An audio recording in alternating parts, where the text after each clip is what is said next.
Hello, good morning students. Class 7th। आज हम video बना रहे हैं 4B। सब्जेक्ट हमारा संस्कृत बेटा, और ये पहला पार्ट चल रहा है अपना। आपने देखा इससे पहले जो मैंने 3 वीडियो बनाए थे उनमें हमने इसके सभी श्लोकों का स्वर गायन किया था, गाए थे, उच्चारण किया शुद्ध, और उनका हिंदी अनुवाद और भावार्थ समझा था।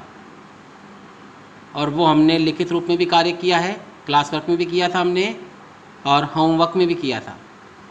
आज हम इस पहले चैप्टर की, ये पहला जो पार्ट है, इसके अभ्यास प्रश्नों को सॉल्व करेंगे बेटा। तो आप सभी ध्यानपूर्वक देखेंगे। इसमें लिखा हुआ है अभ्यास प्रश्नोत्तराणी, यानी अभ्यास प्रश्न के उत्तर।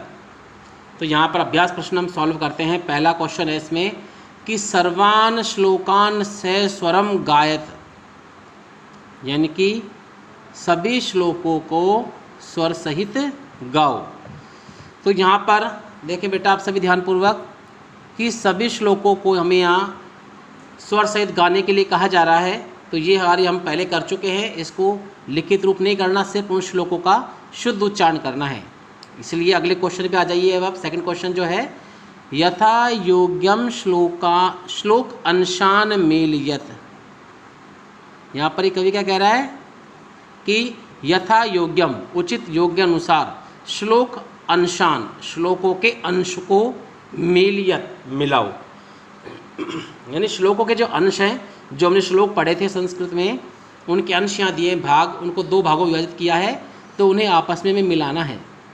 तो देखिए श्लोक पहला, इसे फर्स्ट है, धन धान्य प्रयोगेषु विद्याया संग्रहेषु च। तो ये फर्स्ट नंबर हो गया। इसके बाद में विस्मयो न ही कर्तव्य बहुरत्ना वसुंधरा। तीसरा है, सत्येन धार्यते पृथ्वी सत्येन तपते रवि। इसके बाद चौथा है, सद्भि विवादम मैत्रीम च न असद्भि किंचिद आचरेत। ये 4th हो गया। और लास्ट है, आहारे व्यवहारे च त्यक्त लज्ज सुखी भवेत। ये 5 हो गए। तो आपको इसको करना कैसे है ये सुनिए। पहले आप इसको एक क्वेश्चन लिखोगे, फिर ये दोनों भागों को सेम जैसे लिखा हुआ है ऐसे ही लिखना है। फिर आपको नीचे आपको लिखना है उचित मिलान या उचित मेलनम। ये लिखने के बाद में फिर आपको इनको आपस में मिलाकर लिखना है। यानी कि धन धान्य प्रयोगेषु लिखना है, बराबर निशान लगाना है, और इसका जो आंसर है यानी ये वाला विद्याया संग्रहेषु च, ये आपको फर्स्ट में आगे लिखना है। धन धान्य प्रयोगेषु बराबर विद्याया संग्रहेषु च, ऐसे लिखना है आपको। इसी प्रकार दूसरे का लिखना है, तीसरे का, चौथे का और 5वें का। समझ आगे बेटा। यानी विस्मय न कर्तव्य बराबर, इसका क्या था सेकंड नंबर, बहुरत्ना वसुंधरा। तो आपको क्या करना है, विस्मय नहीं कर्तव्य बराबर बहुरत्ना वसुंधरा सामने लिखना है। इस प्रकार आपको ये 5 के करने हैं। समझ आ गया। और ये वाला क्वेश्चन आपको अटेंड करना है CW कॉपी में। समझ आ गया होगा आपको। फर्स्ट वाला क्वेश्चन नहीं करना है, ये सिर्फ उच्चारण करने का क्वेश्चन है, इसलिए इसको नहीं करना है, सिर्फ उच्चारण करना है आपको। थर्ड, एक पदेन उत्तरत, एक पद में उत्तर देना है। पहला क्वेश्चन है, पृथिव्याम कति रत्नानि, पृथ्वी पर कितने रत्न हैं। हमने पढ़े थे अभी 3 रत्न होते बेटा। कौन कौन से रत्न थे वो, जल, अन्न और मीठे वचन। तो ये 3 रत्न हैं। तो देखो यहाँ पर आंसर लिखा हुआ है त्रीणी। तो आपको सिर्फ संस्कृत वाला लिखना है, ये ब्रैकेट में जो हिंदी लिखी ये नहीं लिखना है, ध्यान रखना। क्वेश्चन में हो चाहे वो आंसर में हो, आपको सिर्फ संस्कृत लिखनी है, ध्यान रहे। क्वेश्चन लिखोगे आप पृथिव्याम कति रत्नानि, फिर नीचे लिखना उत्तर, उत्तर में डला आप लिखोगे त्रीणी, बस हो गया। सेकंड क्वेश्चन है, मूढ़ई कुत्र रत्न संज्ञा विधीयते, यानी मूर्ख जो व्यक्ति होता है वह रत्न संज्ञा कहाँ समझता है, रत्न किसको समझता है, पत्थर के टुकड़ों को समझता है वो। तो पाषाण खंडेशु। समझ आ रहा बेटा। थर्ड क्वेश्चन है, पृथ्वी केन धार्यते, पृथ्वी किससे धारण करती है, यानी किसके द्वारा धारण करती है पृथ्वी, हमेशा सत्य के द्वारा, तो सत्येन। फोर्थ क्वेश्चन है, कई संगतिम कुर्वीत, अर्थात किसके साथ संगति करनी चाहिए, किसके साथ रहना चाहिए, संगति के बारे में पूछ रहे हैं यहाँ पर, तो वो कौन है बेटा? सज्जन व्यक्ति हमेशा। तो आंसर लिखना है सदभी। समझ आ गया आपको?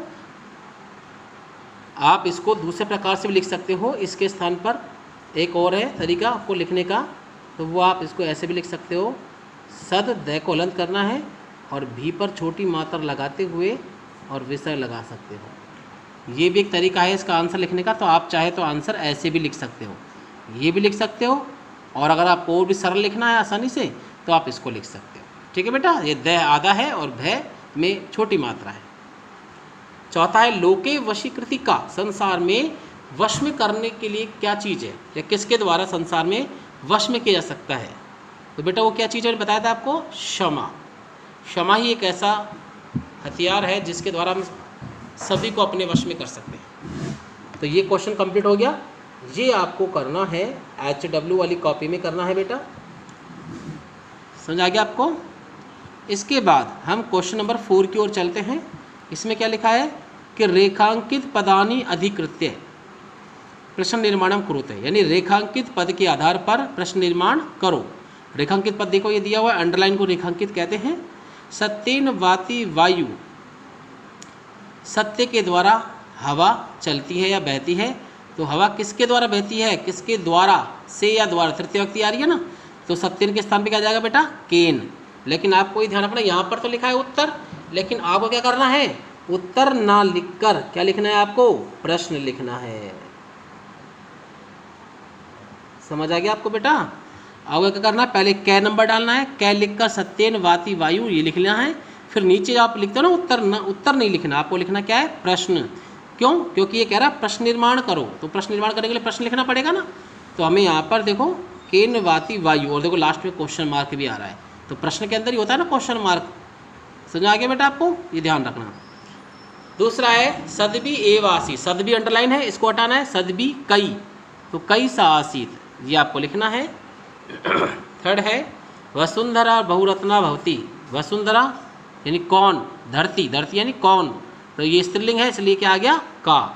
अगर यहाँ पर पुल्लिंग नाम होता तो आता कै। समझ आ गया बेटा आपको? इसके बाद में अगला क्वेश्चन आपका है विद्याया संग्रहेषु त्यक्त लज्जा सुखी भवेत, यानी विज्ञान का संग्रह करके शर्म को छोड़कर सुखी होना चाहिए। तो यहाँ पर विद्या का, ज्ञान का षष्ठी व्यक्ति लग रही है, तो षष्ठी व्यक्ति का प्रयोग करेंगे कस्याहा, स्त्रीलिंग है ना, विसर्ग आएगा, तो विद्या हट जाएगा, कस्य लिखना है। संग्रहेषु त्यक्त लज्जा सुखी भवेत। और ये ध्यान रखना जहाँ भी उत्तर उत्तर डाल रखा है ना, इन सबको आपको काट के प्रश्न लिखना है। कैसे? जैसे मैंने लिखा इस प्रकार। ठीक है बेटा, आपको कॉपी में प्रश्न ही डालना है। और लास्ट है इसमें सदभी मैत्रीम कुर्वीत, सज्जनों के साथ मित्रता करनी चाहिए। तो सज्जनों के साथ में क्या करनी चाहिए? मित्रता। तो क्या के लिए क्या आता है? किम, मैत्रीम हट जाएगा और किम आ जाएगा। समझ आ गया? तो ये भी क्वेश्चन भी आपको करना है HW की कॉपी में ही, ध्यान रहे। इसके बाद लिखा है प्रश्ना नाम उत्तराणि लिखत। अब तक ऊपर ने एक पद का लिखा था, ये पूर्ण वाक्य वाला है, कंप्लीट आंसर। इसमें लिखा है कुत्र विस्मय न कर्तव्यम, कहाँ पर आश्चर्य नहीं करना चाहिए। तो वो श्लोक में था ना, सारा यहाँ पर आ जाएगा कि दाने तपसी शौर्ये विज्ञाने विनय नये च विस्मयो न कर्तव्य। दान में, तपस्या में, वीरता में, विशेष ज्ञान में, विनम्रता में और नीति में आश्चर्य नहीं करना चाहिए। दूसरा है पृथ्व्याम त्रीणी रत्नानि कानि, पृथ्वी पर जो 3 रत्न हैं वो कौन कौन से हैं, नाम बताना है बेटा। तो पृथ्व्याम जलम अन्नम सुभाषितम च त्रीणी रत्नानि, जल, पृथ्वी पर जल, अन्न और मीठे वचन, ये 3 रत्न हैं, तो ये आपको लिखना है। और इसका थर्ड क्वेश्चन है त्यक्त लज्जा कुत्र सुखी भवेत, यानी शर्म को त्याग कर कहाँ खुश होना चाहिए या सुखी रहना चाहिए। तो इसमें पूरा श्लोक आएगा कि धन धान्य प्रयोगेषु विद्याया संग्रहेषु च आहार व्यवहार च त्यक्त लज्जा सुखी भवेत। ये आपको पूरा आंसर लिखना है इसके अंदर। तो ये भी आपको HW की कॉपी में ही करना है। इसके बाद में क्वेश्चन नंबर जो हमारा 6 है उसमें लिखा है कि मंजूषा से पदों को चुनकर लिंग के अनुसार लिखो। यानी ये जो मंजूषा, यानी मंजूषा होता है संदूक, ये बॉक्स जो है, इस बॉक्स में जो शब्द लिखे हुए हैं इन शब्दों को हमें अलग अलग लिंगों में लिखना है। यानी हमको 3 सारणी बनानी है, पुल्लिंग की, स्त्रीलिंग की और नपुंसकलिंग की। तो इन शब्दों में जो पुल्लिंग है उसको पुल्लिंग लिखो, जो स्त्रीलिंग है उसको स्त्रीलिंग के नीचे लिखना है, और जो नपुंसकलिंग है उसको नपुंसकलिंग के नीचे लिखना है। तो यहाँ पर देखो रत्नानी, ये बहुवचन है तो यहाँ नपुंसकलिंग, सॉरी ये नपुंसकलिंग है तो यहाँ रत्नानी लिख दिया। वसुंधरा स्त्रीलिंग है तो स्त्रीलिंग के नीचे लिख दिया। सत्येन ये भी नपुंसकलिंग है, नपुंसक नीचे लिख दिया। इसके बाद में सुखी ये पुल्लिंग है, हमने यहाँ लिख दिया पुल्लिंग के नीचे। अन्नम ये नपुंसकलिंग है, हमने अन्नम नपुंसकलिंग में लिख दिया। इसके बाद में वहिनी यानी होता है आग, ये पुल्लिंग के लिए आता है तो यहाँ वहिनी लिख दिया पुल्लिंग में। रवि यानी सूर्य ये भी पुल्लिंग है तो हमने पुल्लिंग में लिख दिया। इसके बाद पृथ्वी, पृथ्वी स्त्रीलिंग शब्द है तो ये हमने स्त्रीलिंग में लिख दिया। और लास्ट में है संगतिम, ये भी स्त्रीलिंग शब्द है तो हमने संगतिम को स्त्रीलिंग में लिख दिया। इस प्रकार आपको 3 सारणियों में इनको लिखना है। पहले क्वेश्चन लिखना है, बॉक्स बनाना है, 3 सारणियाँ बनानी है और इनके नीचे इनके आंसर आपको लिखने हैं। ये आपको करना है CW की कॉपी में, ठीक है बेटा। इसके बाद में अगला क्वेश्चन है कि निम्नलिखित पदों में धातुएं कौन हैं, इनको धातुएं बतानी। ये जो यहाँ पर धातु रूप लिखा है इनमें धातु बतानी है। जैसे करोति करता है तो धातु क्या है बेटा इसमें क्री, तो आपको इसको सामने लिख देना इसके, करोति बराबर क्री। पश्य में दृश्य धातु होती है, पश्य बराबर दृश्य। भवेत में भू धातु, भवेत बराबर भू। और तिष्ठति में धातु होते हैं स्था, तो तिष्ठति बराबर स्था।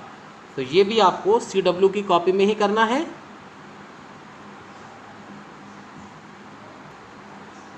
हाँ तो बेटा ये हमने जो भाई क्वेश्चन बताए ये कंप्लीट हो गए। तो आपको ध्यान रखना है क्वेश्चन नंबर 1 नहीं करना है, ध्यान रहे। सेकंड CW में करना है, थर्ड HW में करना है, फोर्थ HW में करना है, फिफ्थ HW में करना है, 6th CW में करना है और लास्ट क्वेश्चन 7th भी CW में करना है। इस प्रकार ये हमारा फर्स्ट चैप्टर आज कंप्लीट हो चुका है।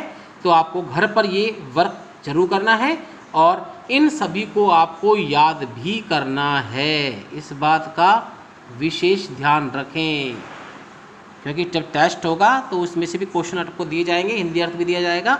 तो आपको घर पर इनको लिखने के बाद में, क्लास वर्क होमवर्क करने के बाद में याद भी करना है। तो आज की वीडियो में बस इतना ही बेटा। Okay students.